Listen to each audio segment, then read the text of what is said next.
All right, let's talk about a word that just as well be a four-letter word. If you say the word bedroom and looking for a definition, you can get some heated opinions, one way or the other. But the official answer is there is no official answer. There's no national standard for what's included in a bedroom. It really comes down to local building codes.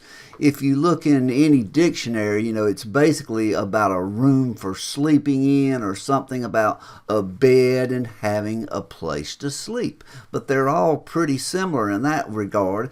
And it really comes down to city, county, state, whatever it is, the local building codes that are going to determine that.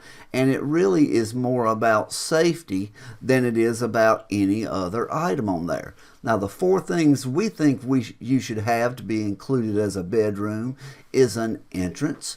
You got to have a good way to get in the room through a door and then at least one other exit, window or a door.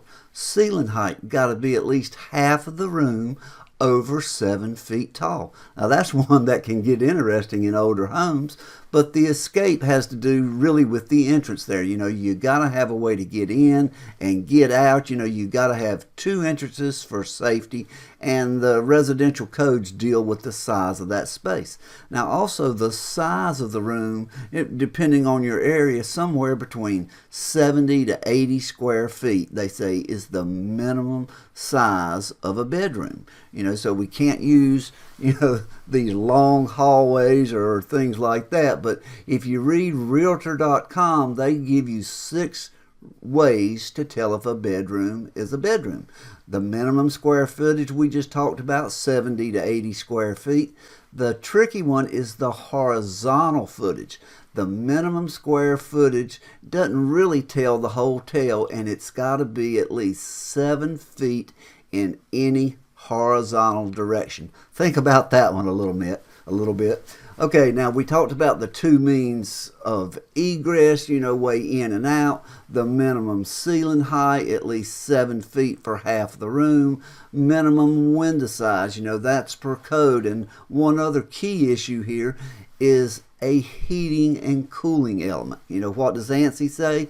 It's got to be heated and cooled, or more important, suitable for year-round use, quote, depending on your location. Some areas don't need air conditioning, or some areas don't need heat. It really does depend on where you live. But it's got to be, this area that we're going to call a bedroom, has to be included in the finished square footage or GLA and have a cooling or heating source. Now, are closets required? Boy, we can get a lot of conversation about that one. Should a bedroom have a closet? Probably. But the official answer is there's nobody that says that you absolutely have to have a closet. In these older houses, they were never built with closets. So are we going to tell those people that they do not have a bedroom? And it really is a problem, though, that all real estate professionals don't agree on what makes a bedroom.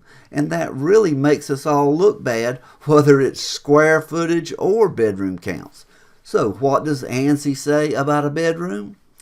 Actually, ANSI does not give you an opinion on what makes a bedroom.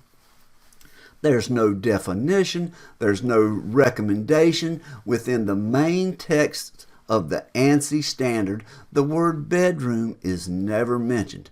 It's listed on 2 examples, 2 sketches, at the back of the standard, but the word bedroom is not listed within the text of the ANSI standard. Only on those sketches, and there's no guidance as to what makes or does not make a bedroom. This is something we need to talk about more, and local building code is great, but it would be nice if we had a national rule.